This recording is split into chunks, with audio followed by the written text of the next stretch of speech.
August 1944. A cramped, sweltering command tent in the French countryside. General George S. Patton Jr. stood over one of the most detailed Allied military maps ever produced. Then, in a moment of sheer frustration, he ripped it off the table and threw it straight into the mud.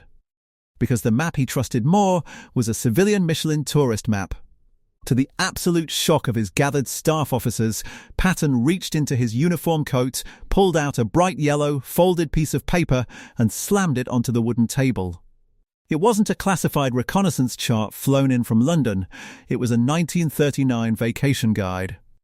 Now, while this exact tent scene has been passed down and told in highly dramatic forms in later historical accounts, the reality of the underlying point was absolutely undeniable. Patton favoured road speed thinking over slow, topographical planning. And this map wasn't forbidden because it was a top-secret classified document. It was forbidden because no serious Allied general would ever dare to guide a massive armoured breakout using a civilian tourist map. But while the rest of the Allied High Command was bogged down using rigid military charts to plan slow, methodical advances, General Patton was about to turn a civilian vacation guide into a weapon of speed. To understand why Patton discarded the official military intelligence, you have to understand the nightmare that the American army was living through in the summer of 1944. For 2 brutal months after the D-Day landings, the Allied advance had completely stalled in Normandy. They were trapped in the bocage, the Normandy hedgerows. These were massive, centuries-old earthen walls covered in thick, impenetrable brush. The Germans had turned every single hedgerow into a fortress. American farm boys were bleeding out in the mud, fighting and dying for mere yards of ground. The maps were not the only problem, but they represented the larger problem. They were perfect for slow, careful infantry warfare. They showed every single ditch, every slight elevation change, and every microscopic tree line. They were incredibly cluttered and bogged down in tactical minutiae, designed for an infantryman crawling through the mud, fighting a war of attrition. Patton was preparing for something completely different: speed.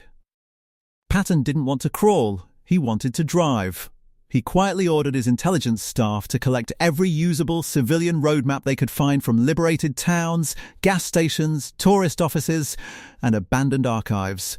Their mission was to hoard as many civilian Michelin roadmaps as they could get their hands on. The 1939 Michelin tourist map had one massive, undeniable advantage for armoured warfare. It didn't prioritise battlefield topography. It prioritized what Patton needed most: roads, bridges, distances, and speed. While the military maps bogged commanders down with topographical elevation changes and farm ditches, the Michelin guide was beautifully, brilliantly simple. It highlighted the fastest, most direct routes between major cities. It used thick red and yellow lines to show the exact width of the paved highways. Crucially, it featured tiny icons that indicated the weight capacities and widths of local stone bridges. The military maps were built for terrain, control, and coordination. The Michelin map was built for movement. It was designed for a motorist driving across France on a summer vacation, making it absolutely perfect for an American commander trying to push an armoured division of 30-ton M4 Sherman tanks deep into the heart of Europe. In late July 1944, the American army finally punched a hole through the German lines in Operation Cobra. The bloody bottleneck was broken. Patton's Third Army was officially activated on August 1st, and the race was on. This is where the sheer genius of the tourist map came into play, and where the geography of France became Patton's playground. The breakout started at Avranches, a vital choke point at the base of the Cotentin Peninsula. While other Allied commanders were meticulously plotting grid coordinates and waiting for radio permission to cross the next bureaucratic phase line, Patton was looking at the Michelin map and seeing open highways. The Michelin maps did not create the breakout. Operation Cobra did that. But once the hole opened, these maps helped Patton exploit it faster than headquarters could control. He split his forces. He sent one corps west into the Brittany Peninsula to secure the ports, but the main thrust of his armour turned east and south. From Avranches, the Third Army tore through the French countryside toward Le Mans. He exploited routes that military planners had dismissed as unsuitable for major armoured movement. If a rigid military map said a specific route was impassable for a massive army because of a steep hill or a dense forest, but Patton's Michelin map showed a solid civilian highway cutting right through it, Patton took the highway. The German Wehrmacht had set up brilliant, deeply entrenched defensive positions along the routes the Allied military maps predicted the Americans would take. They had 88mm anti-tank guns dialed in on the clearings, waiting for an attack that never came. Patton completely bypassed heavily fortified German strongholds by taking civilian backroads, country lanes, and tourist routes. The Germans may have known the roads existed. What they failed to predict was the speed and aggression with which Patton would use them. By the time the German defenders realized the Americans weren't attacking their front lines, Patton's tanks were already 10 miles behind them, rolling straight through their rear echelons. The momentum of the Third Army became breakneck. From Le Mans, Patton swung north toward Allenham and then sprinted east, aiming to trap the German forces and race toward Paris. Patton's armour was moving so unbelievably fast, covering 40, 50, even 60 miles in a single day, that his tank commanders began encountering a bizarre, almost comical problem. They were driving right off the physical edges of the official military maps provided by SHAEF headquarters. The mapmakers in London simply could not print and distribute topographical charts fast enough to keep up with Patton's geographical advance. American tank commanders were getting on the radio, calling back to headquarters saying, "We just drove off the edge of the map you gave us. We are in blank white space." But because they had the Michelin guides tucked into their jackets, they didn't have to stop. They just kept following the red lines to the next French town. The Germans were thrown into a state of sheer psychological terror. According to all standard military doctrine, the Americans were supposed to be consolidating their gains near Avranches. But at German headquarters, reports began arriving from places they still thought were safely behind the front Le Mans, Allenham, and roads leading toward the Seine.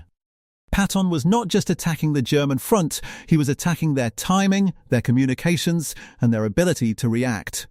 He was using tourist routes to entirely outflank elite panzer divisions, attacking them from the rear, cutting their communication lines, and destroying their supply trains before the German High Command even knew the Americans were in the sector. But the Germans weren't the only ones losing their minds. Back at Allied headquarters, General Dwight D. Eisenhower and General Omar Bradley were watching the map updates with a mixture of awe and deep anxiety. Patton was rewriting the rules of the invasion on the fly, moving less like a cautious army commander and more like a cavalry raider on an open road. When headquarters would frantically radio Patton, demanding his exact coordinates to update their massive wall maps, Patton would play games. He would feign ignorance, claiming the radio static was too bad, or he would casually mention that he had just captured a major French city that wasn't even in his designated operational sector. It is incredibly easy to look at this history and paint Eisenhower, Bradley, and Montgomery as slow, bureaucratic desk generals trying to hold back a warrior genius.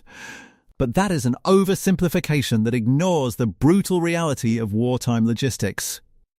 Eisenhower was not a coward, nor was he incompetent. His problem was fundamentally different from Patton's.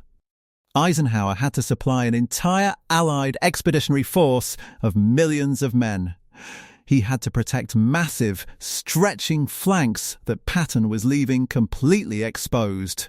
He had to manage the emergency supply network that by late August would become the legendary Red Ball Express, the endless convoy of supply trucks driven largely by African-American quartermasters that would struggle to haul millions of gallons of fuel, ammunition, and food from the Normandy beaches all the way to the front lines.